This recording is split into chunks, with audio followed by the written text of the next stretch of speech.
जी तो पार्ट 2 में ज़रा और आगे बढ़ते हैं।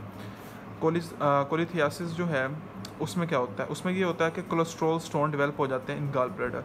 अब कोलेस्ट्रॉल स्टोन कब डेवलप होंगे? अब देखें, लिपिड जो बाइल आ रहा है from the liver to the means के गॉल ब्लैडर में आएगा, देन वो गॉल ब्लैडर से इंटेस्टाइनल एरिया ड्यूडिनम में आएगा, ठीक है। तो जो लीवर देता है गॉल ब्लैडर को, वो कोलेस्ट्रॉल और बाइल साल्ट के हिसाब से बहुत ज़्यादा सेचुरेटेड होता है, मतलब बहुत विस्कस होता है। जब बहुत ज़्यादा विस्कस होगा तो विस्कस होने, जैसे ही कोई चीज़ विस्कस होती है तो उसकी सॉलिड बनने की प्रोबेबिलिटी और टेंडेंसी इंक्रीज़ कर जाती है कि वो सॉलिड बन सकती है, मीन्स कि वो हमारे पास गॉल स्टोन बना सकती है। इस तरह ये हमारे पास कोलिसिस्टाइटिस हो जाता है। पेप्टिक अल्सर, इसमें ये होता है कि ऑटो डाइजेशन हो जाती है हमारी गैस्ट्रिक म्यूकोसा की, ठीक है। और ऑटो डाइजेशन की सबसे बड़ी वजह हमारे अपने ही एंजाइम जो फूड को डाइजेस्ट करते हैं, पेप्सिन एंड HCl है, जो कि हमारे पेराइटल और दूसरे सेल से रिलीज़ होते हैं, ठीक है। अब इसकी रीज़न क्या है? हमारे एक लेयर होती है म्यूकोसा के ऊपर म्यूसिन की, म्यूकस सेल से निकलती है। ये हमारे म्यूकोसा को कवर करके रखती है ऐसे करके। ये हमारी अंदर ये बाहर म्यूकोसन लेयर है और ये अंदर वाली म्यूकोसा है, म्यूसिन लेयर है ये बाहर वाली।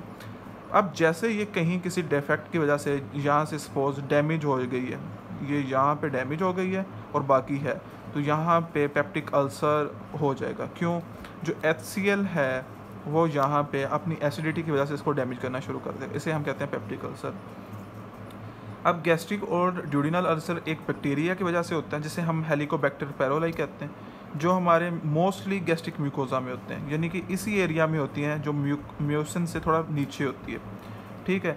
अब ये क्या करती हैं, ये इन्फ्लेमेशन करवाती है। जब इन्फ्लेमेशन करवाती है तो ऑब्वियस बात है कि वहाँ पे ये सपोज हमारी गैस्ट्रिक म्यूकोजा है और यहाँ पे ये इन्फ्लेमेशन होगी इस पार्ट के।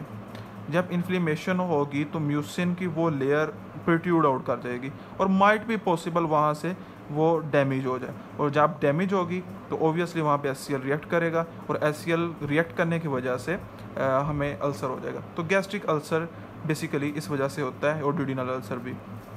उसके बाद आते हैं बेसल एसिड आउटपुट, यानी कि जो है ज़ोइंगर एलिसन सिंड्रोम भी कहते हैं। अब इसमें क्या होता है, बहुत इंपॉर्टेंट है, इसमें जो एसिड की आउटपुट है, मिसाल के तौर पे नॉर्मल जो होती है वो 0 to 17 मिलीमोल पर आवर है। जो एसिड की आउटपुट इससे ज़्यादा हो जाएगी, बहुत ज़्यादा निकलेगा विदाउट एनी स्टिमुलेंट। स्टिमुलेंट क्या होता है? जैसे ही हम खाना खाते हैं वो स्टमक में जाता है, प्रोटीन आती हैं तो पेप्सिन प्लस HCl निकल आता है, ये हमारी स्टिमुलेंट फूड हुई। विदाउट स्टिमुलेशन वो रिलीज़ हो जाते हैं तो एसिडिटी का आस कर देते हैं। उसके बाद है गैस्ट्रिनोमा। गैस्ट्रिनोमा में क्या होता है कि एक्सेसिव गैस्ट्रिन निकलता है। जैसे कि मैं लास्ट बार में बताया था, गैस्ट्रिन का काम होता है कि इसने HCl और पेप्सिन को निकालना है प्लस इंट्रिंसिक फैक्टर को। अब जब बहुत ज़्यादा गैस्ट्रिन आएगा तो पेराइटल सेल से बहुत ज़्यादा HCl निकलेगा। जब HCl निकलेगा तो ऑब्वियस बात है हाइड्रोजन आयन कंसनट्रेशन इंक्रीज और pH will drop. pH drop हो क्या जाती है 2 पे।